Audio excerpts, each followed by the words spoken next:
Alors, bonsoir à vous tous. Heureux de vous retrouver pour aborder une thématique extraordinaire, les fondements du christianisme. C'est un sujet absolument phénoménal parce que on touche à cette question aux éléments les plus prégnants de ce qui constitue à la fois une démarche d'ordre confessionnel ou ecclésial, par l'Église ou les Églises, on verra ce qu'il faut entendre par ce terme,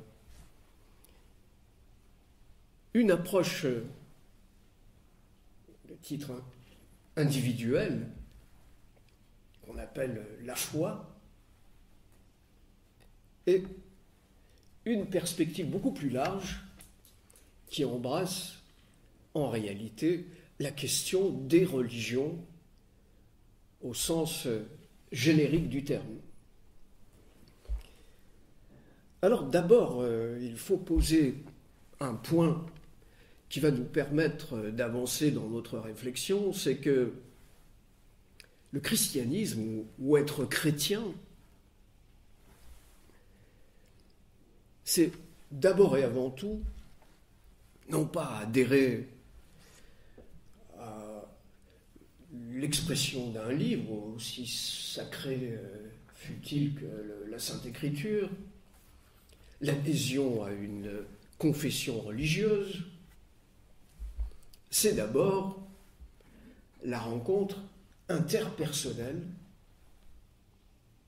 c'est-à-dire à l'intérieur de nous-mêmes et dans une relation directe avec un être qu'on appelle le Christ, Jésus-Christ. Sans cette rencontre,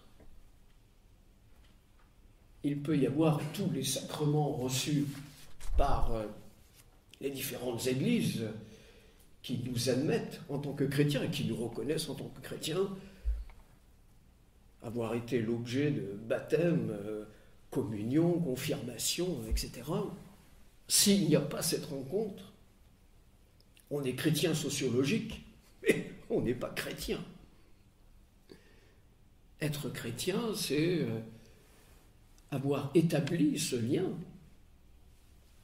ou l'avoir reçu, avec une puissance qui nous dépasse, et en particulier un personnage historique, Jésus-Christ, qui lui a existé et a eu le parcours que l'on connaît. Alors, la compréhension de la venue de ce Christ, c'est-à-dire loin de Dieu dans le monde, ne peut se comprendre sans toute l'histoire adventiste qui le précède, l'histoire qui se déroule sur de nombreux siècles et qui va préparer la venue d'un Messie libérateur, sauveur des hommes. Sauveur des hommes pour une raison bien simple, c'est que l'humanité, depuis l'aube des temps, ressent de façon pressante et de manière, on pourrait dire presque physique, et pas simplement psychique, la nécessité de se libérer d'une condition qui est ressentie comme, dans le meilleur des cas, non toujours conforme aux aspirations que l'on peut former au bonheur, à l'épanouissement, à la liberté, parce qu'il y a à l'intérieur de l'homme des aspirations qui portent sur l'infini. On est heureux, mais on veut que ce bonheur dure tout le temps. On est satisfait d'avoir quelques vérités sur des phénomènes que l'on peut observer, mais ce que l'esprit de l'homme souhaite, c'est la connaissance de la vérité.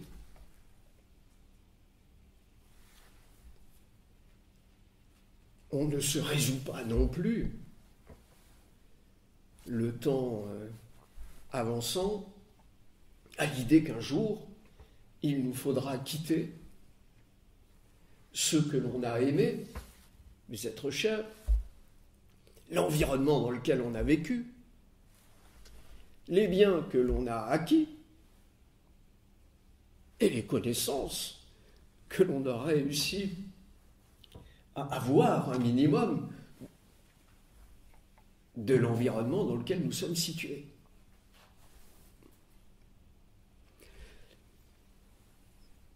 Cette situation délicate, difficile, pénible même,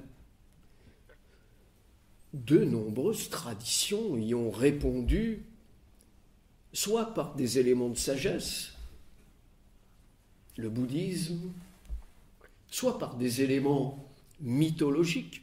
On pourrait dire que c'est tout le riche panthéon du paganisme, du polythéisme, avec les divers dieux, de l'Inde à l'Europe, passant par la Grèce, qui répondent à ce que l'on pourra appeler une explication de type mythologique. Donc le mythe tente de répondre à ces questions. Au fond, les dieux s'amusent, se livrent à une guerre entre eux, et l'homme est un peu la marionnette, le jouet de ces jeux divins. Ou de manière plus subtile, dans l'Inde ou en Asie, c'est l'effet de l'illusion, de la maya cosmique. Il y a là une sorte de rêve général qui emporte l'humanité et qui la fait balloter de droite à gauche au gré des événements, la transformant en une girouette qui ne sait d'ailleurs, on va parler de saint encore à ce niveau de l'exposé, mais on va dire à quel souffle de vent se vouer. Si ça souffle d'un côté, la girouette va de ce côté, si ça souffle de l'autre, elle tourne. En réalité, elle est mobile sur un axe et sa course circulaire ne lui apporte aucune réponse satisfaisante, si ce n'est l'espace d'un instant, parce que, en effet, le changement, comme l'on sait, permet de se divertir l'esprit. Ce qui est nouveau par rapport à hier nous console de la lassitude que nous avions ressentie de la situation dans laquelle nous nous trouvions. Et puis, inévitablement, quelque temps après, tout ce qui nous apparaissait nouveau, magnifique, extraordinaire, devient à son tour lassant et on a envie de passer à autre chose. Pourquoi ? Parce que cette aspiration à la connaissance n'est jamais satisfaite. Or, la venue d'un Messie, d'un Christ, tel que l'avaient annoncé les prophètes, bientôt on le chantera à la messe de Noël, on disait depuis plus de 4000 ans, dans la naïveté des cantiques d'antan. Bon, on sait que c'est sans doute un peu plus. Mais en tout cas, il y a une tradition religieuse qui, elle, a clairement pensé et prêché la venue d'un Messie sauveur, c'est en effet le judaïsme. Un judaïsme qui s'est exprimé de manière tout à fait nette sur le fait que, non pas l'aspiration était légitime, mais de manière très claire, dans les textes de l'Écriture, qu'un jour viendrait un Messie sauveur qui libérerait son peuple de la situation dans laquelle il se trouve.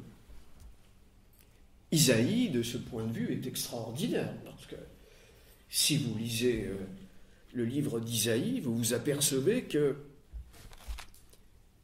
ce qui va advenir au Christ est indiqué de manière formelle. Il a été mené comme une brebis à la boucherie et comme un agneau pour son sacrifice. C'est écrit plusieurs siècles avant la venue du Christ. Pour comprendre cette aspiration dans le judaïsme et pour comprendre pourquoi le Christ dit « Je ne suis pas venu abolir la loi, mais l'accomplir », il faut remonter plus loin que la situation immédiate, je dirais presque existentielle ou existentialiste, que j'ai brossé rapidement en introduction. Il y a dans la Sainte Écriture un exposé qui est tout à fait fondamental et qui ne correspond pas à ce que l'on trouve dans les autres traditions. Cet exposé porte sur la situation de l'homme, c'est-à-dire d'Adam, à une période où il bénéficiait de la plénitude d'un lien avec le divin, d'une parfaite communion, où il pouvait dialoguer même avec le divin, avec Dieu, dans un état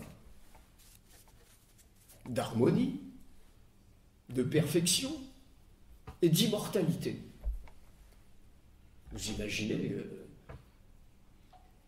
ce que pouvait être l'existence d'Adam en Éden. Immortel, incorruptible, vivant dans la relation permanente avec Dieu. C'est un état tout à fait exceptionnel.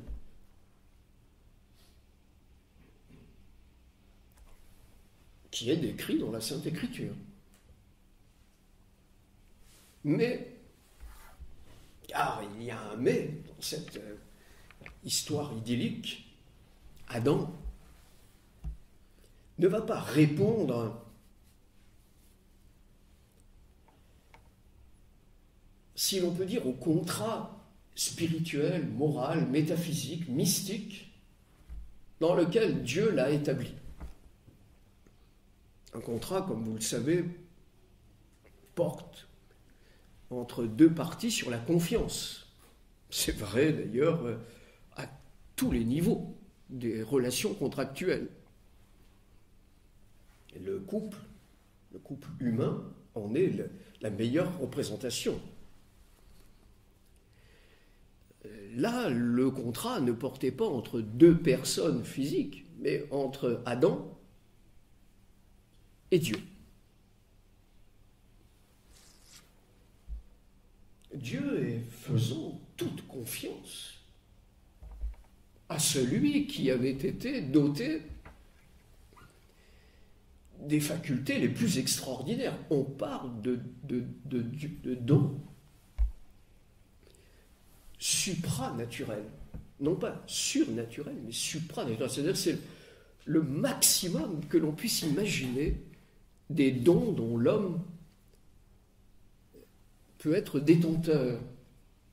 C'est d'ailleurs, mes chers amis, ces facultés amoindries que l'on porte, aspiration au bonheur, aspiration à la vérité, aspiration à l'immortalité, qui nous font désirer ce que l'on a perdu et qui nous constituent de manière ontologique dans notre être le plus fondamental et qui nous font d'ailleurs nous révolter quand la vie ne correspond pas à ce que l'on souhaite qu'elle soit. Et c'est normal, parce qu'à l'origine, nous n'étions pas bornés, nous n'étions pas limités. Cette limite est consécutive à ce que l'on désigne dans l'Écriture sainte comme étant le péché originel, la désobéissance d'Adam ou la chute. Cette chute transforme absolument du tout au tout la réalité de ce pauvre Adam, destiné à un bonheur surnaturel, et qui se retrouve chassé, mis à l'écart, éloigné des régions dans lesquelles il bénéficiait d'un bonheur extraordinaire. Depuis cet épisode en Éden de la chute, la Sainte Écriture et donc le judaïsme aspire à travers toutes les périodes de l'histoire du peuple hébreu à retrouver cet état, à retrouver cet Éden perdu. Les descriptions qui sont faites de l'Éden, du paradis, dans la Sainte Écriture, étaient pour les Hébreux, à chaque période de leur histoire, et en particulier dans les périodes d'exil, la source d'un réconfort, d'une certitude, d'une conviction qu'un jour, un roi viendrait les libérer de leur servitude pour les ramener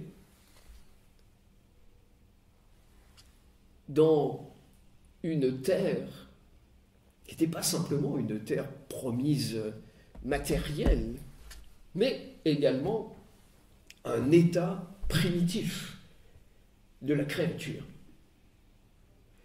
Ça traverse tous les courants de la mystique juive, y compris jusqu'à son expression contemporaine, dans les courants hassidiques et les différentes manifestations dont certaines sont encore assez récentes, Sabbatai Tzvi ou autres, Adolphe Frank, c'est des messianismes à l'intérieur du judaïsme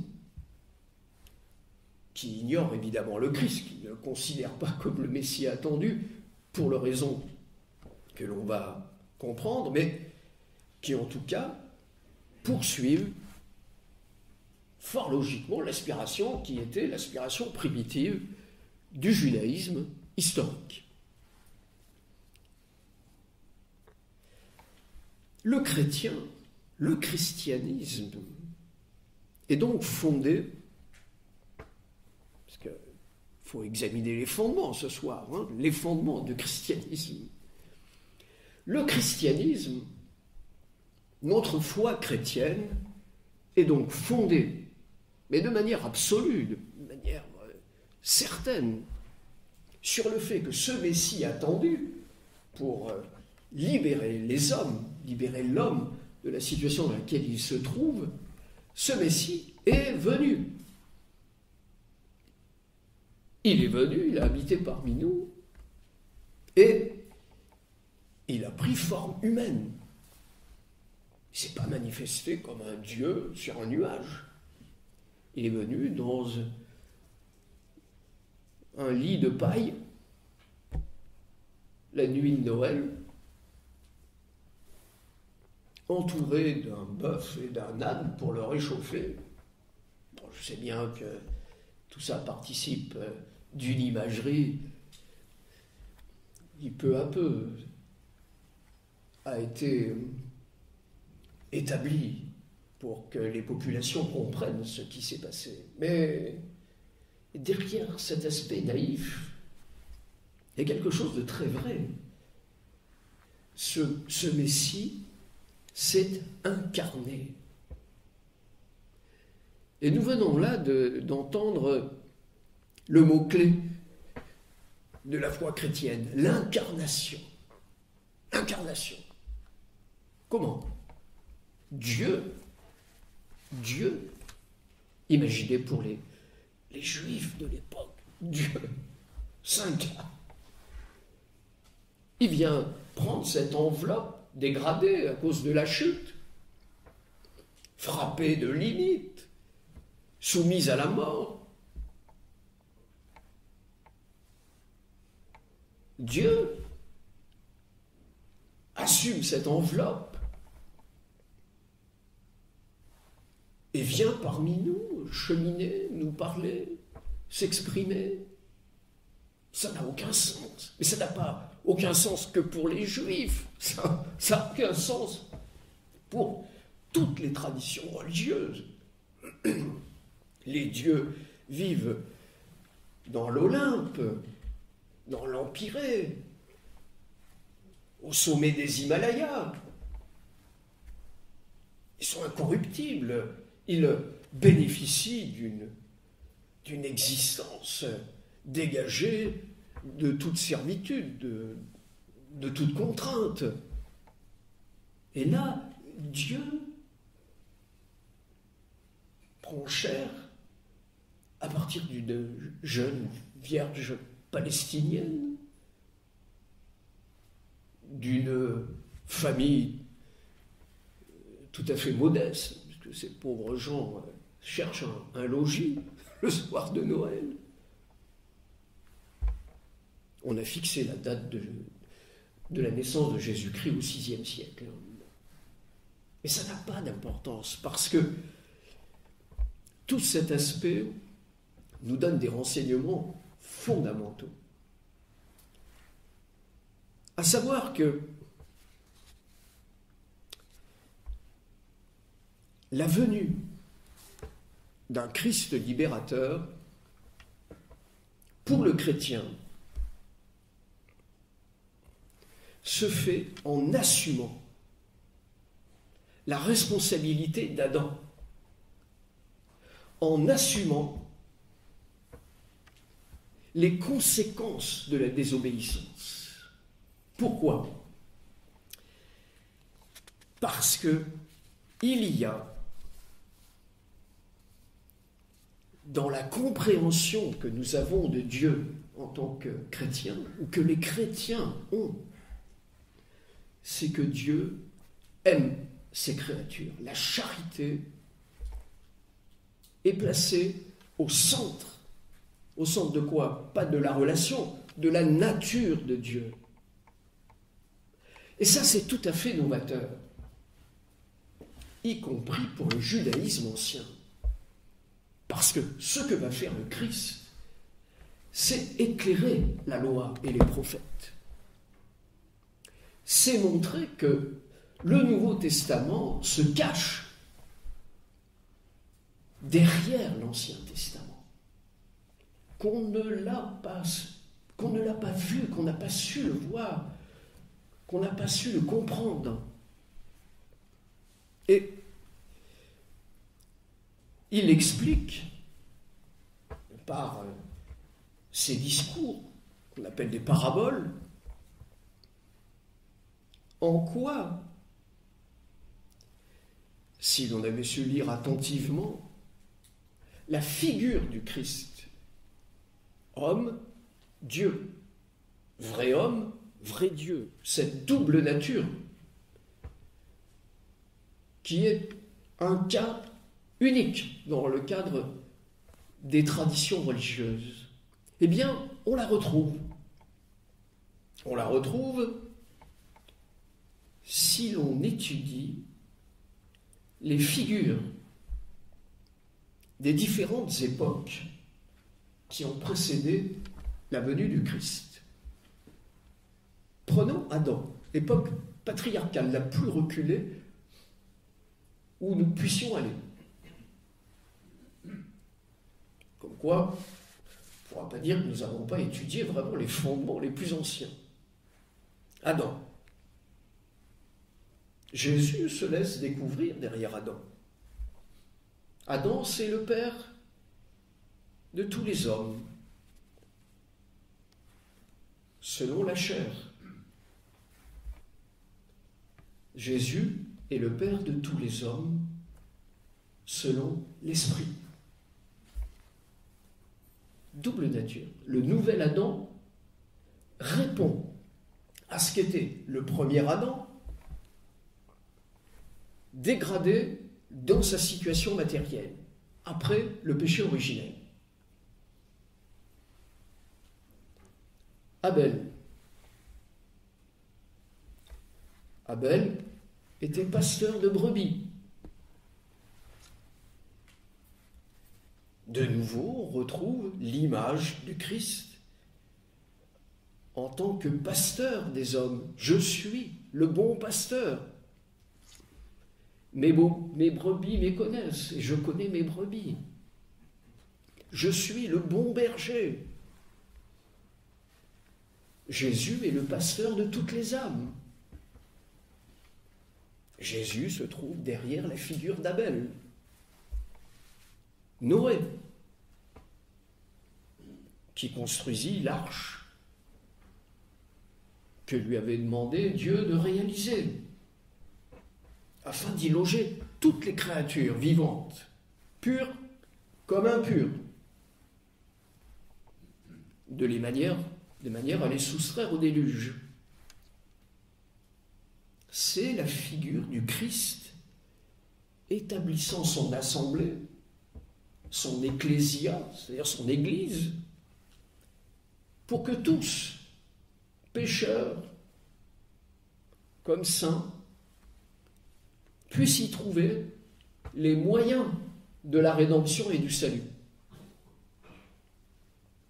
Abraham, le père des croyants, le père du peuple de Dieu, qui reçoit les bénédictions de l'Éternel et qui nous donne une magnifique préfiguration de Jésus, devenant à son tour, pour notre bonheur, le chef de l'Église, le maître, le divin réparateur de tous les chrétiens. Poursuivons encore à grandes enjambées notre parcours. Melchizedek, sans père, sans mère, sans génération, qui fit l'offrande du pain et du vin. Préfiguration de l'Eucharistie. Et l'on pourrait ainsi, mais il nous faudrait beaucoup plus de temps que nous en avons, remonter toute la lignée patriarcale jusqu'à Saint Jean-Baptiste. Mais une figure quand même se détache qu'il ne faut pas oublier avant de laisser ces patriarches. C'est Moïse. Moïse qui, si l'on peut dire, synthétise absolument tous les signes, toutes les figures que l'on trouve dans les divers patriarches et qui en lui fait la réunion de l'ensemble de ces éléments. Moïse se prépare à sa mission par un jeûne de 40 jours. On l'oublie toujours.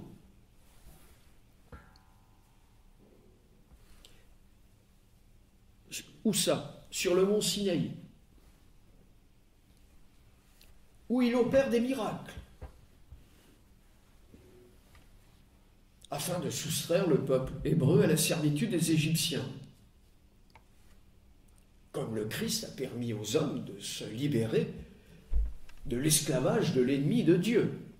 Car il y a un élément que nous n'avons pas signalé tout à l'heure, c'est que si Adam a chuté, a rompu le contrat moral, c'est que quelqu'un est venu lui siffler à l'oreille un discours qui n'était pas un discours divin, Parce que Adam arrive dans un monde qui est déjà marqué par la révolte des anges, et le plus lumineux de ces anges. Lui agit par orgueil contre Dieu et surtout contre l'homme, la créature chérie dont il est jaloux absolument. Ce qui explique, mes bien chers amis, toutes les pensées les plus désorientées qui nous traversent l'esprit,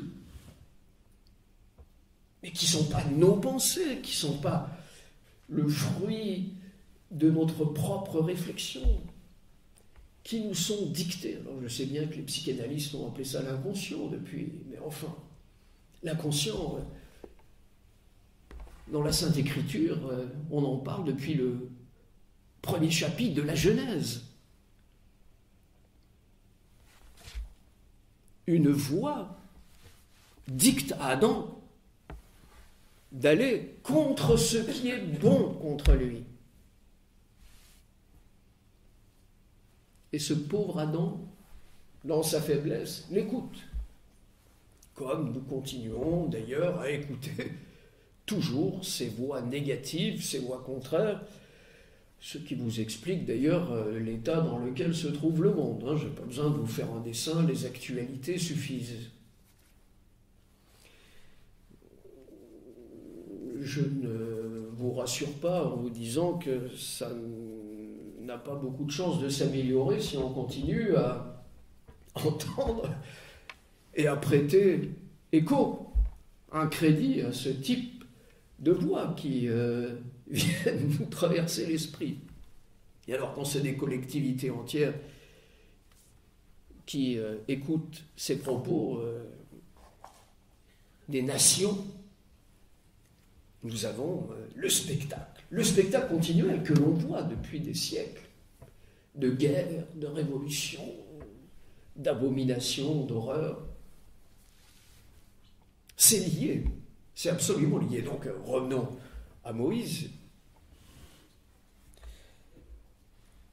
Moïse est celui qui demande à ce que soit à Pâques qui va symboliser la libération du peuple hébreu, immolé un agneau, l'agneau pascal.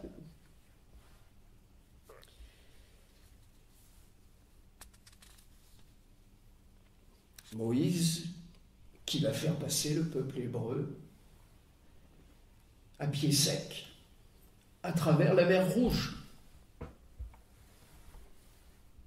comme le Christ va libérer les hommes des conséquences du péché par son sang versé sur la croix.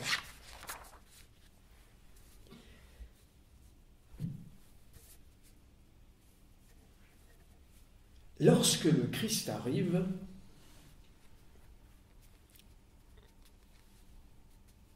l'un des points les plus difficiles à admettre pour les Hébreux, c'est précisément qu'il soit le Fils de Dieu.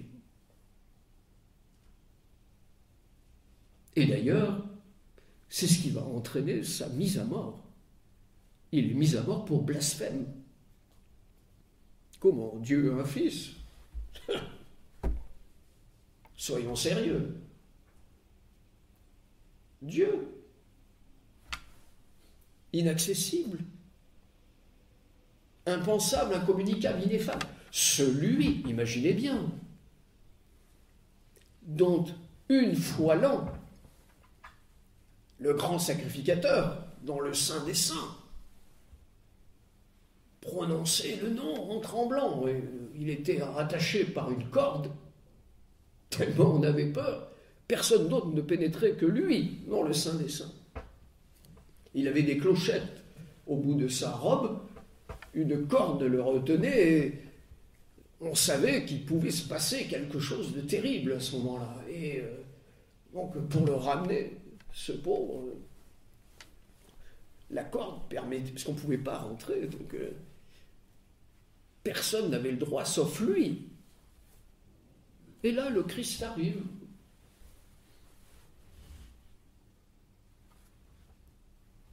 Mon Père et moi, nous sommes un.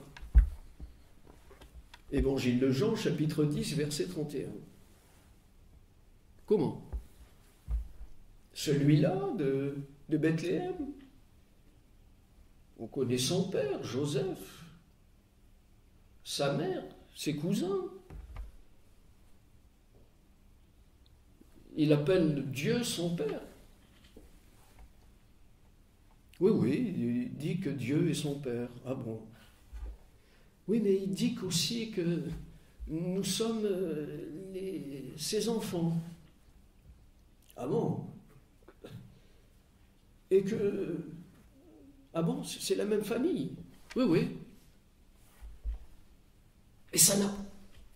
Alors nous, on a l'impression que tout ce qu'on a entendu 1000 fois au catéchisme, dans les livres, dans la lecture de la Bible, ça nous paraît, on va dire, presque banal. Jésus est le Fils de Dieu. Oui, bien sûr, oui. Ah bon? Pour vous, c'est normal. Mais pour un juif des premiers temps, du christianisme, les premières années de la révélation, c'est inacceptable. Et c'est d'ailleurs à ce point inacceptable que les Hébreux lui disent. Le passage est tout à fait extraordinaire. Si vous prenez votre évangile, je suis sûr que vous le lisez tous les jours de manière très attentive. On a quand même un support. Je sais que quelques livres tout à l'heure seront proposés à votre réflexion, mais pour les comprendre, il faut d'abord et avant tout prendre la peine de lire ce qui est ici.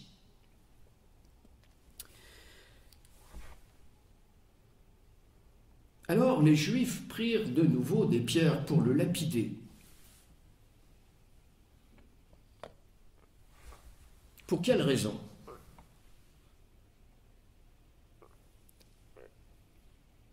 Mon Père m'a donné des brebis, et moi et le Père, nous sommes un. C'est dans l'évangile de Jean au chapitre 10.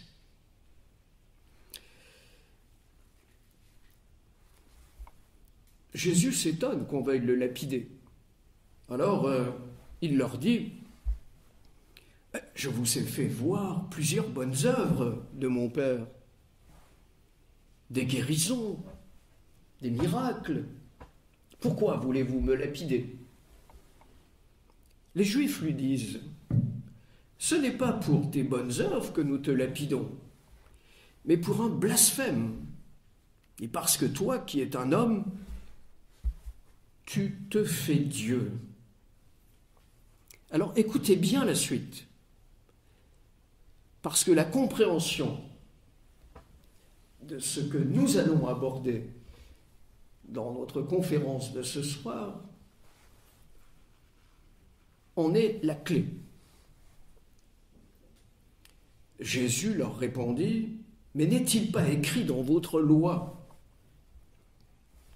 Pas venu abolir la loi, mais l'accomplir. Ça nous rappelle l'intitulé, le sous-titre de cette conférence. N'est-il pas écrit dans votre loi, vous êtes des dieux? Vous êtes des dieux? Les hommes sont des dieux? Des dieux. Ça veut dire que leur nature reçue au moment de la création n'était pas simplement une créature distincte, c'est-à-dire distante, séparée, éloignée de la nature divine. C'est ça le grand secret du christianisme. C'est qu'à l'origine, Adam était un pur esprit,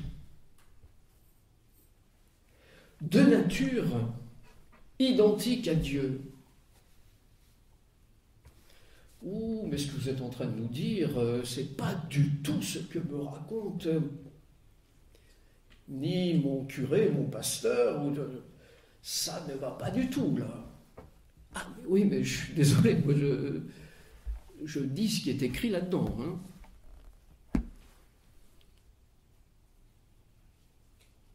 Nous sommes là, mes bien chers amis, au centre de ce qui fait la difficulté du christianisme. Parce qu'il y a dans ce christianisme, dans ses fondements, deux perspectives, ou en tout cas deux approches. La première, un Messie libérateur qui, par son sacrifice, lave les hommes des conséquences du péché. Ça, c'est admis par absolument toutes les confessions chrétiennes, quelque sensibilité qu'elles soient. C'est la dimension sacrificielle. L'homme est pécheur, il a désobéi à Dieu, Dieu a envoyé son Fils, par son sacrifice, il a libéré les hommes du péché. Tout le monde est d'accord. Mais il y a un autre éclairage, qui n'est pas d'ailleurs opposé. C'est que Dieu est venu nous montrer,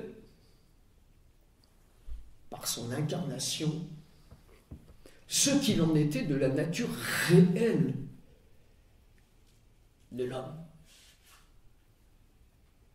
qui s'imagine lié à un corps charnel, à une enveloppe, et devoir l'assumer, et que tout ça est comme ça depuis toujours, et que ça durera jusqu'à la nuit des temps. Eh bien non. Il y a une autre perspective. Et cette autre perspective que nous éclaire l'incarnation,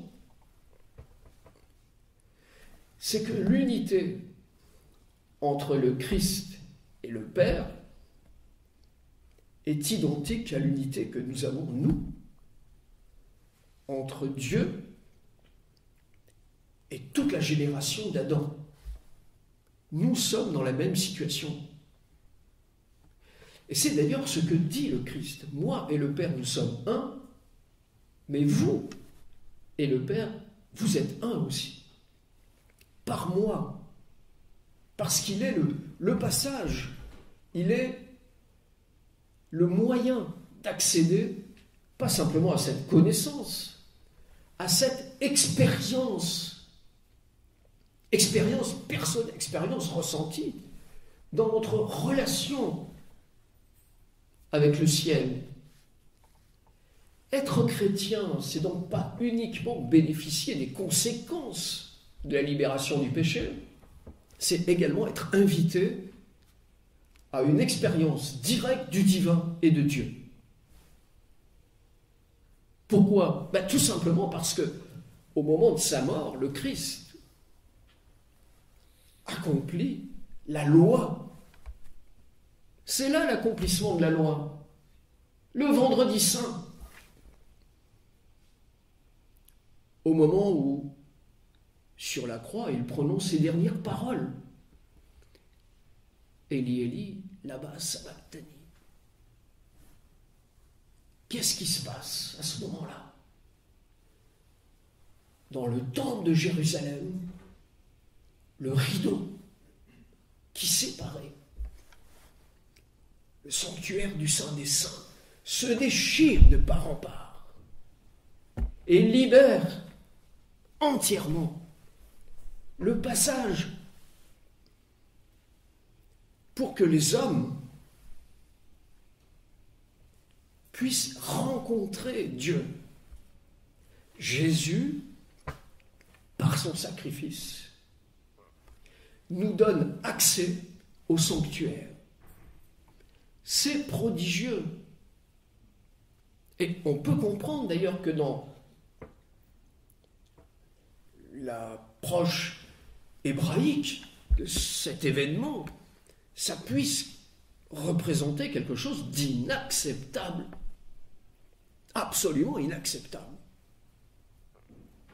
Mais le chrétien, lui,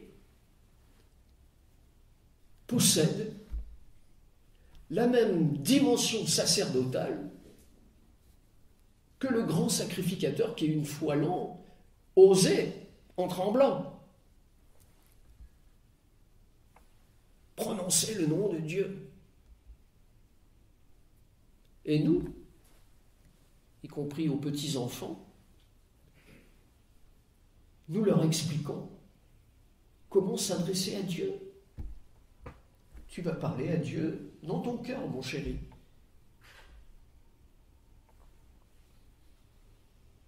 Tu vas prier Jésus. On a l'impression que c'est tout simple. Les mères ou les pères font ça avec les enfants. Ou un nouveau converti, on lui apprend, vous allez pouvoir prier Dieu en vous, en passant par la médiation de Jésus.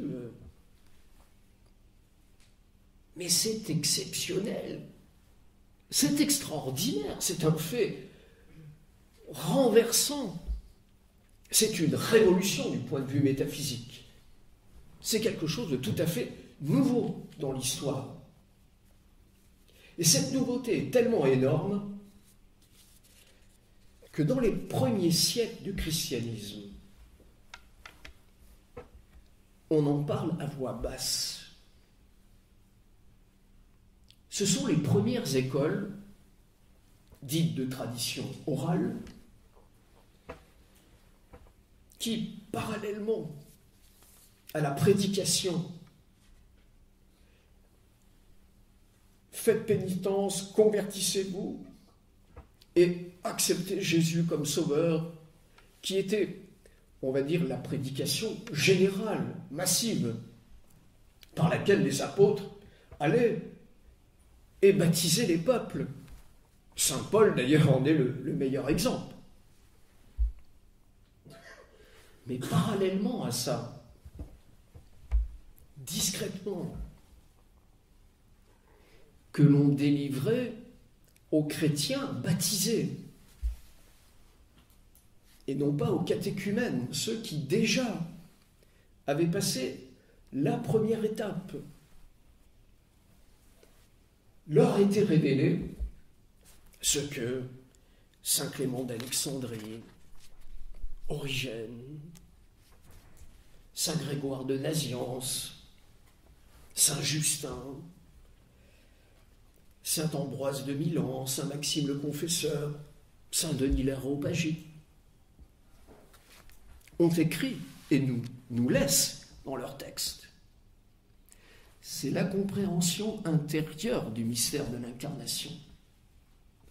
La lumière portée sur ce que cela signifie ultimement, pas simplement au niveau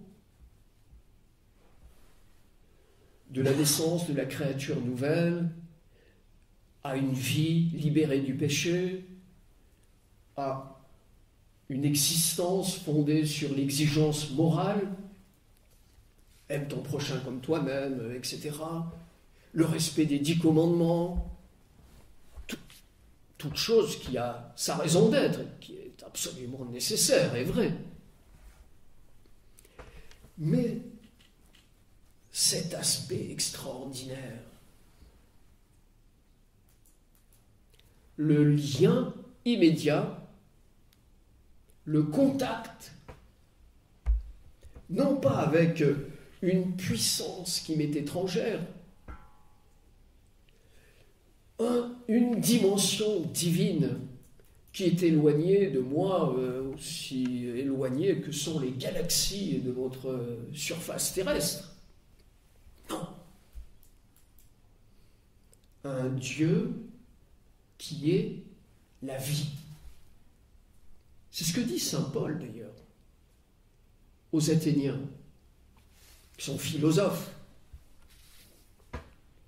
et qui savent de quoi on parle lorsqu'on parle de vie, d'existence, d'être, d'ontologie. Et il leur dit, en lui, nous avons la vie, le mouvement et l'être. En Dieu, nous avons la vie, le mouvement et l'être. Alors les hommes ne sont pas ces marionnettes, ces jouets, ces pions dont les dieux s'amusent.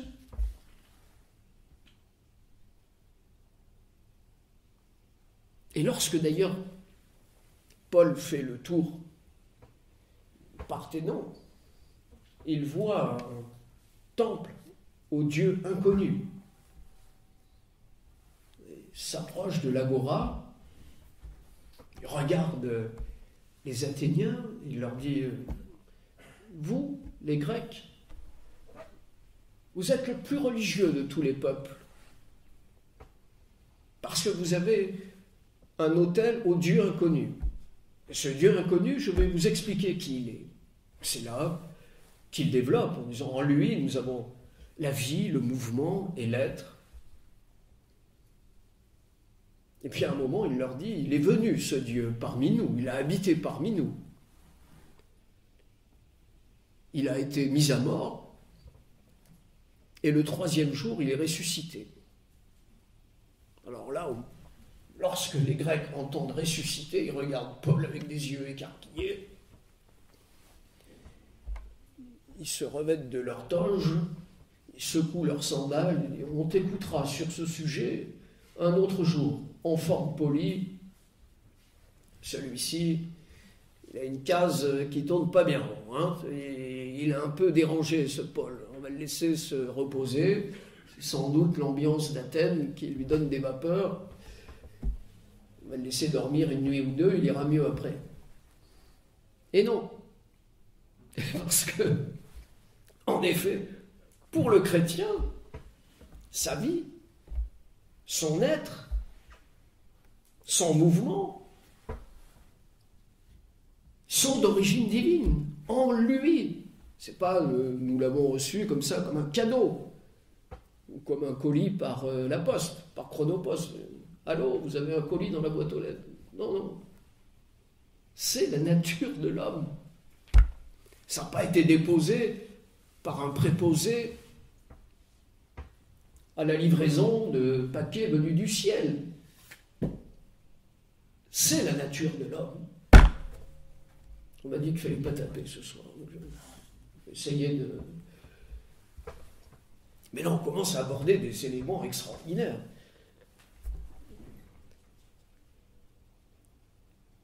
Et cette révélation de la nature de l'homme, eh bien, c'est la vraie connaissance. Comme dit saint Irénée de Lyon, pas bien loin, la gnose en son vrai nom. Ce que saint Clément d'Alexandrie appelle la discipline de l'arcane, c'est-à-dire la compréhension métaphysique, ontologique de la signification de l'incarnation, qui est réservée, en effet, à un petit nombre d'âmes. Une connaissance, un discours qui n'est pas exposé sur la place publique, qu'on ne brandit pas comme un étendard,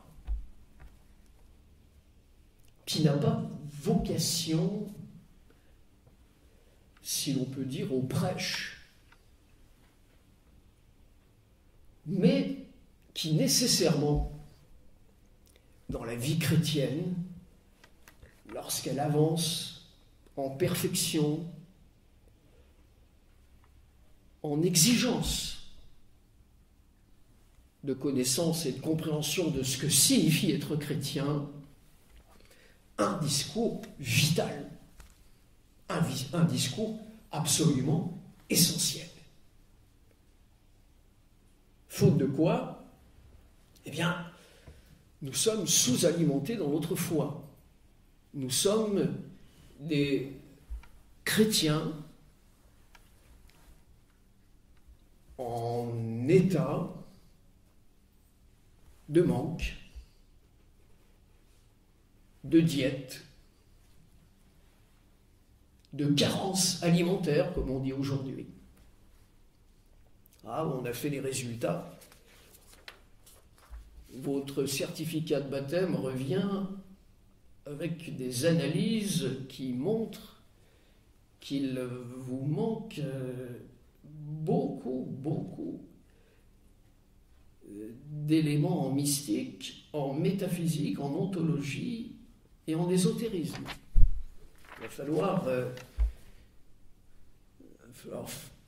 falloir corriger ça.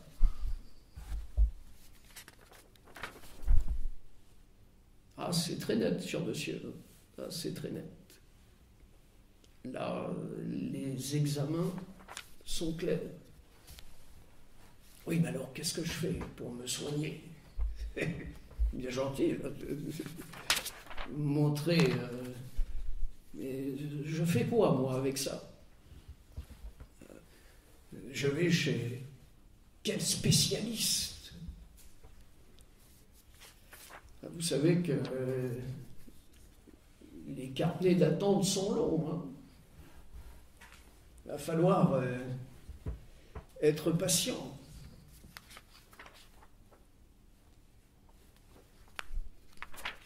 Pas brillant, dites donc. Hein. Et le spécialiste, on le connaît. On a son adresse. Je ne vais pas dire qu'on a son numéro de téléphone privé. Il est en consultation 24 heures sur 24, 7 jours pour 7. Bon, peut-être le dimanche, un peu de repos quand même. Il suffit de s'adresser à lui. Où? En faisant de nombreux kilomètres, se déplaçant, bravant les routes, les barrages sur les routes aujourd'hui. Les horaires de train, les intempéries. Non. Il a donné une recette pour aller dans son cabinet. Ah bon? On fait comment? Lorsque tu veux prier ton Père, rentre dans ta chambre, ferme la porte, et prie ton Père qui te voit dans le secret. Comment? Celui qui était derrière le voile du sanctuaire, il est là, dans ma petite chambre, entre le vase de fleurs et le portrait de ma mère. Vous rigolez? Non. C'est marqué, c'est lui qui l'a dit. Oui, mais il faut des églises, il faut des temples de pierre, des édifices extraordinaires, des liturgies, des encens, des costumes. Non. C'est beaucoup plus simple. Il est ta vie.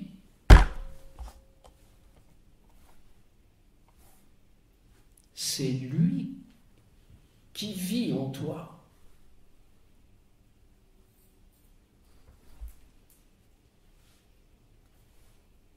Rencontrer Dieu vivant en soi, ça c'est l'Eucharistie extraordinaire.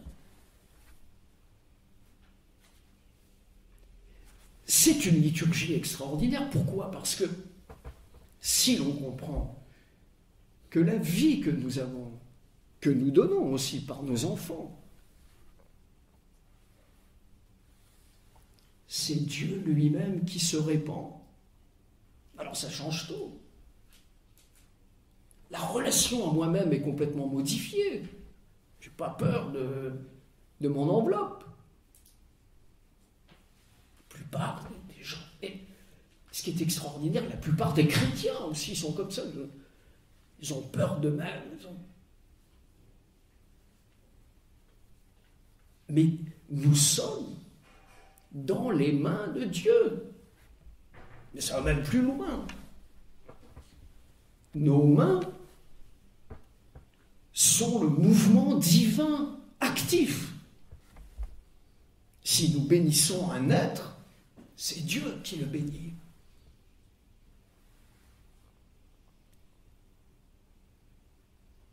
Si nous caressons un enfant, c'est Dieu qui le caresse. Il n'y a pas de vie en dehors de Dieu. Il n'y a pas de mouvement, il n'y a pas d'être. C'est le grand nom donné par les philosophes grecs à ce qui fait l'étonnement philosophique. Pourquoi y a-t-il quelque chose plutôt que rien? C'est vrai, on pourrait considérer que tout ce que l'on voit autour de nous, les divers règnes de la création, le mouvement perpétuel, tout ce qui fait le grand étonnement, pourquoi tout ça fonctionne, le sang circule, les organes travaillent. Meilleur exemple, c'est quand on dort. On fait rien, c'est pas le cerveau qui fait fonctionner tout ça. Ça marche tout seul. Le mouvement des marées, des étoiles, le cycle des saisons. Pourquoi il y a un cycle des saisons? Pas de raison particulière. Tout ça fonctionne tout seul. Et bien sûr que ça fonctionne parce que c'est un signe, comme dit ce fameux visionnaire allemand, à la charnière entre le XVe et le XVIe siècle, Jacob Böhm.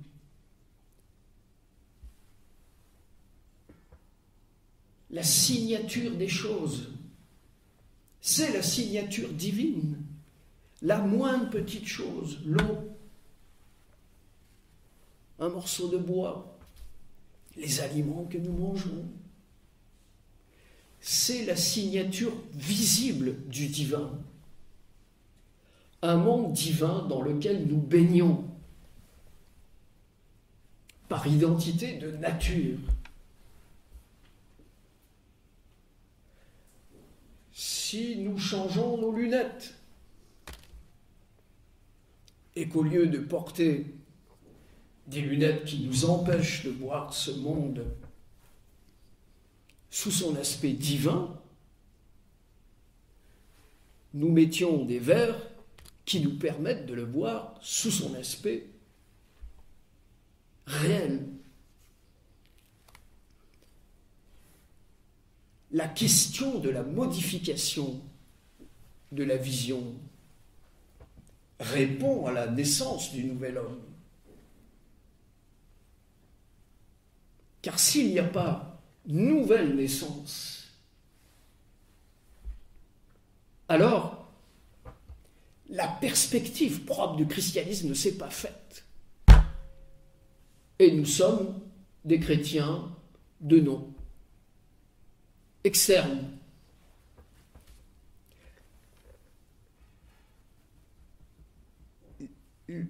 La perspective propre du christianisme, c'est de nous amener à la réalité de notre être véritable.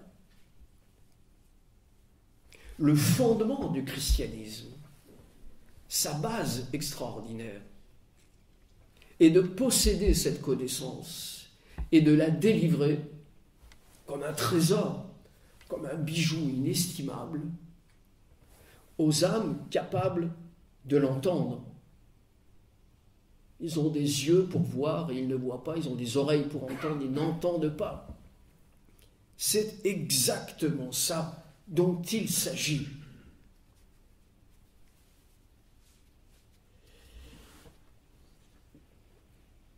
Et cet enseignement, cette discipline de l'arcane,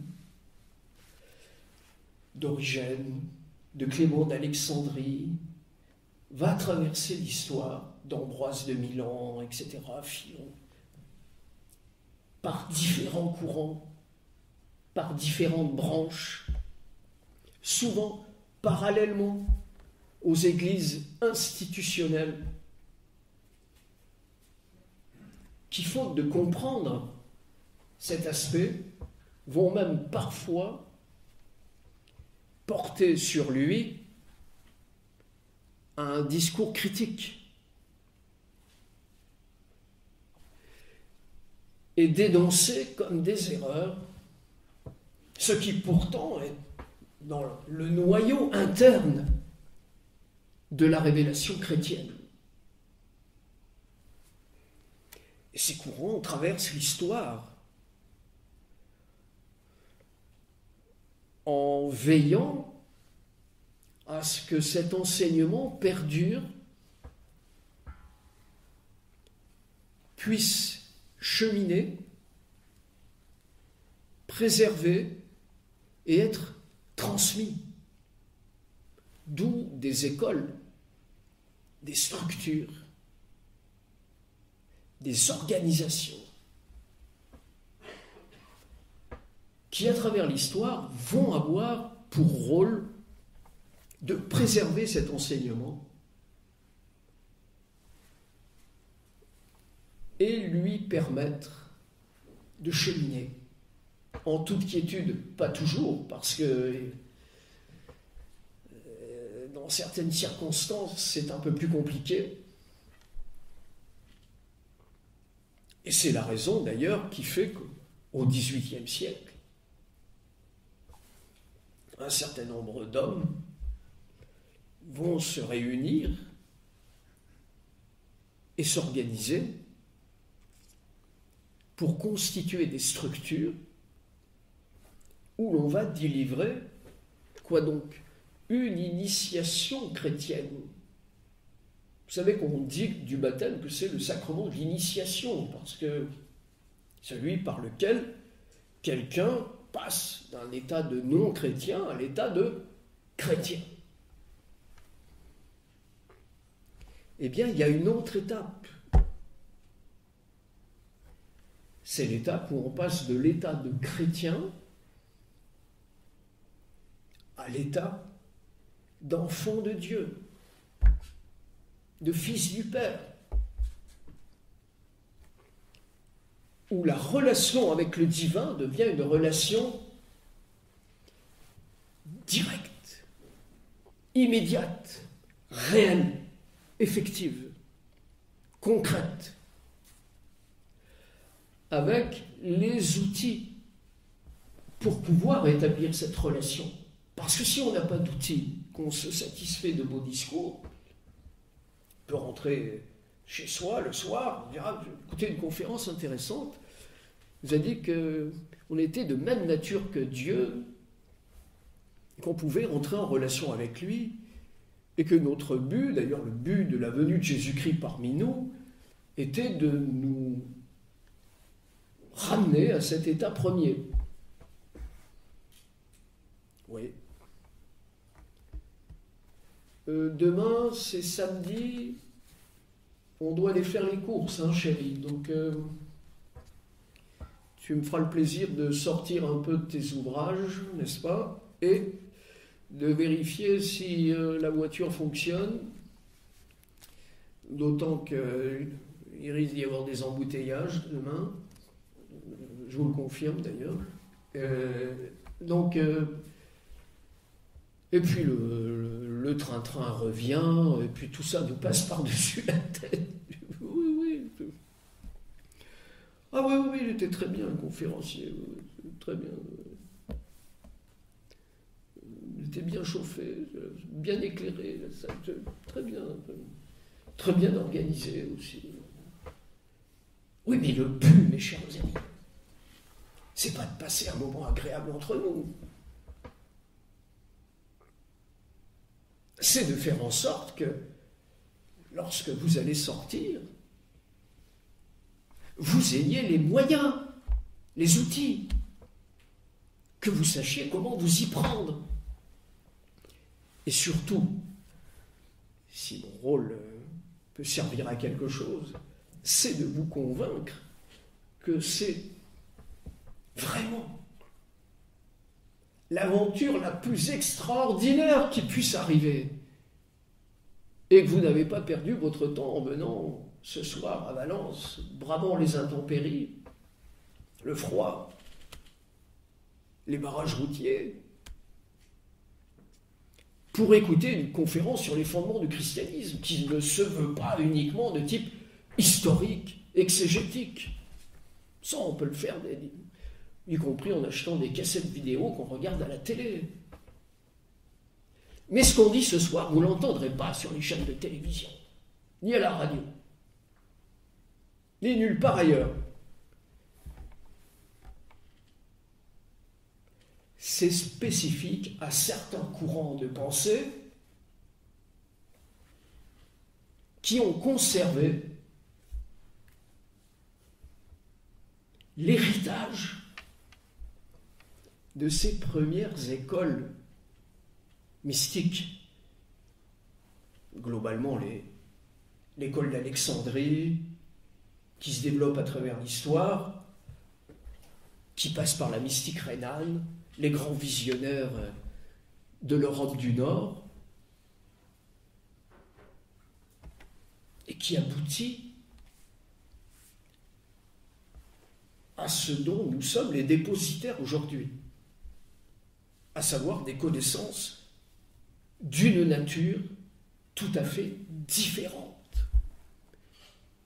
Différente de quoi? Différente de ce que l'on peut entendre la plupart du temps sur ce qu'il en est du christianisme, sur ce qu'il en est d'être chrétien, sur ce qu'il en est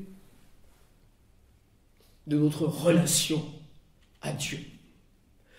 Alors, en conclusion, je crois que nous devons avoir à l'esprit et conserver en mémoire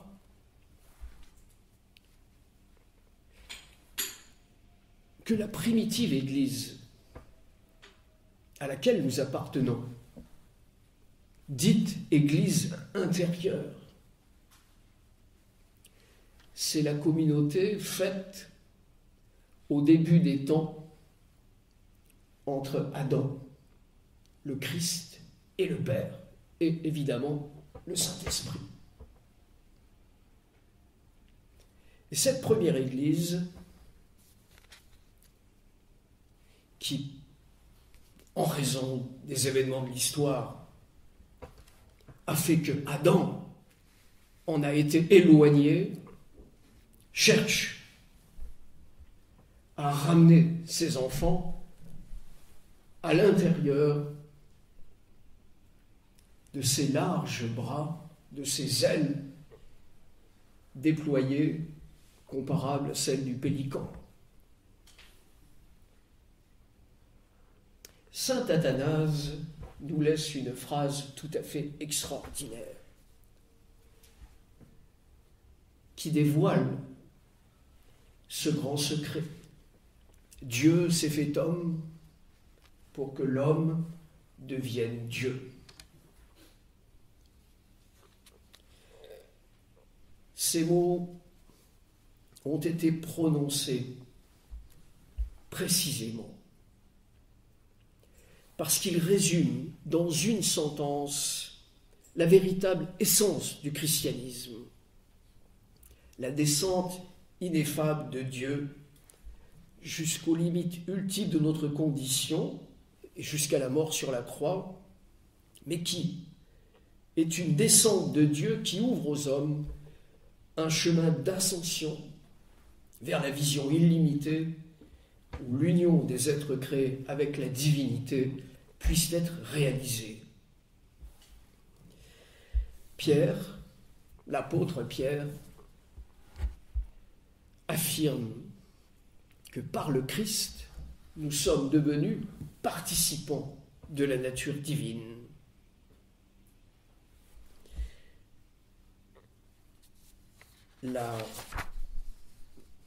grande perspective du christianisme.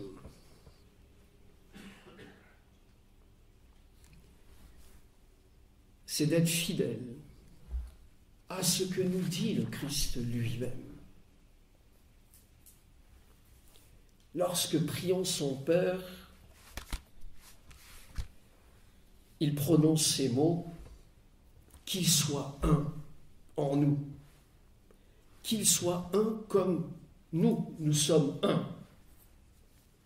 Moi en eux, toi en moi, car je veux que là où je suis, ils soient eux aussi. Écoutons bien, hein. Que l'amour dont tu m'as aimé soit en eux.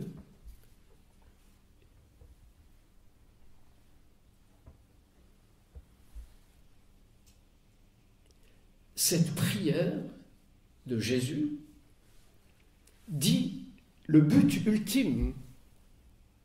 Elle nous révèle, il nous révèle le but ultime de sa venue parmi nous, à savoir que nous puissions entrer dans la vie intime de Dieu. Pour cela, la méthode dont je vous parlais, c'est celle évoquée volontairement par l'image du petit enfant sur lequel se penche l'âme aimante de ses parents. Mais cette fois-ci, le parent qui se penchera sur nous ce soir, demain matin, et dans la journée, à de nombreux moments, c'est celui qui est venu prendre forme humaine. C'est le Christ. C'est lui qui s'exprime en nous. Car n'oublions jamais que lorsqu'il rencontre la Samaritaine et qu'elle lui demande « Dis-moi, Rabbi, où devons-nous prier Dieu ?» Alors, il lui montre la montagne où les Samaritains adoraient des dieux étrangers. Il lui dit « Ni sur cette montagne. » Et puis, pointe son doigt et monte Jérusalem, le temple. Le temple. Ni à Jérusalem. Et il lui dit ceci. Le Père attend les vrais adorateurs qui l'adoreront en l'esprit et en vérité. Voilà les deux clés essentielles que vous devez conserver à l'esprit en quittant cette conférence ce soir. En l'esprit et en vérité. En l'esprit, ça veut dire que c'est à l'intérieur de vous que la rencontre doit avoir lieu. Nulle part ailleurs. À l'intérieur de vous-même, au plus intime que vous-même, que se trouve Dieu. Et en vérité, en étant dans cette rencontre divine, en abandonnant tous les faux masques, les idoles, qui ne sont pas simplement des idoles de pierre, mais des idoles concrètes, des idoles charnelles, tous les mensonges dont on s'entoure, on s'habille pour essayer d'échapper à la vérité, et en disant, voilà, je suis un petit enfant, tout petit, accepte-moi dans ma misère, ma faiblesse, mes limites, mes erreurs, mes incompréhensions. J'accepte de plier les genoux et de reconnaître que je ne suis rien et que tu es tout pour moi. aime-moi de ton amour, car moi, j'en suis incapable.